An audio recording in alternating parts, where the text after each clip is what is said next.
Welcome to Sunday Gunday. Today we're at Shadowhawk Defense in Hedgesville, West Virginia.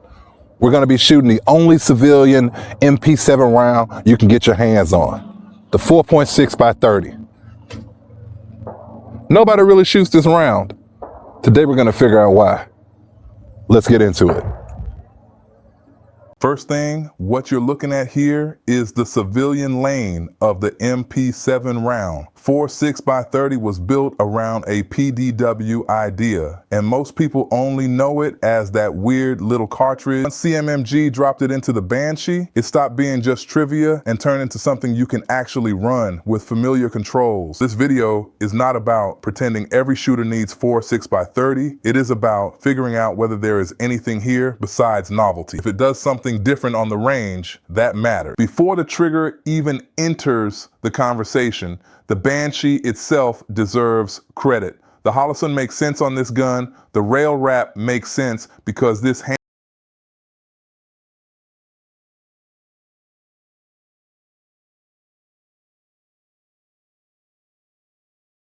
packed without giving off toy vibes. That matters because a weird caliber can trick people into giving a pass to everything else. This one does not need a pass. The Banshee itself is solid, so if you are into oddball cartridges, at least you are starting from a platform that feels finished instead of some science project you have to keep making excuses for. That is a big part of why this setup works even before the first rapid string. And since that is what most people clicked for, let's go ahead and talk about the trigger early. This build has an FRT in it, and that changes the whole personality of the gun. I am not giving legal advice. I am not telling you what to buy.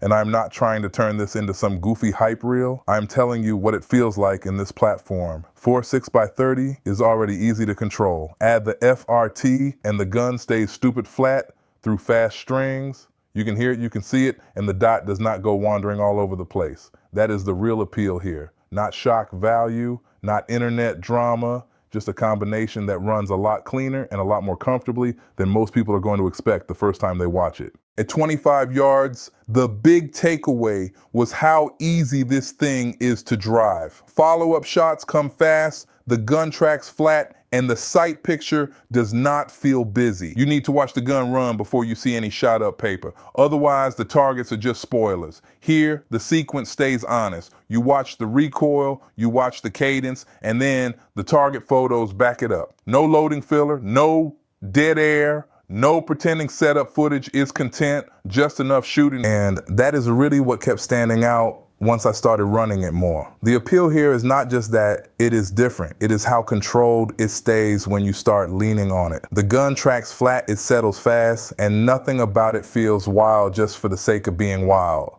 That matters because weird is easy, useful is harder. This actually feels like something you can get into a rhythm with, and that is the part that kept selling me on it. On the range, the concept does exactly what you want it to do. The gun stays flat, transitions cleanly, and keeps still, honest, well past pistol distances. At 25 and 50 yards, it is easy to understand why people get fascinated with this round once they stop treating it like a novelty caliber. The problem is still ammunition. 4.6x30 is expensive, inconsistent to source, and a lot less forgiving than just feeding a 9mm or 5.56 gun. That does not kill the platform, but it absolutely changes who this setup makes sense for.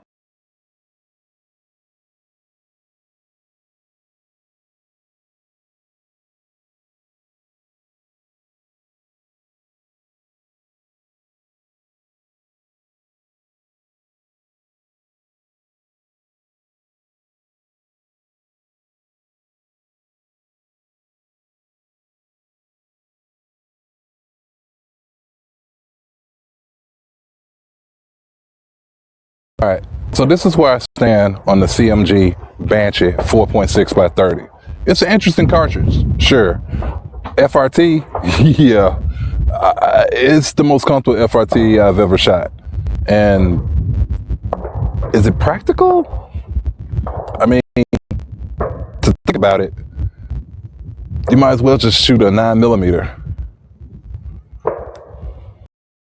And that is really the lasting part of this one. Every single person who got behind it wanted to know what it was, and once they shot it, they got it. It leaves an impression in a way a lot of range toys do not. Even if you still come back around to the same conclusion on practicality, it is hard not to respect how clean this setup runs. That alone makes it worth experiencing. Thanks for watching Sunday Gunday.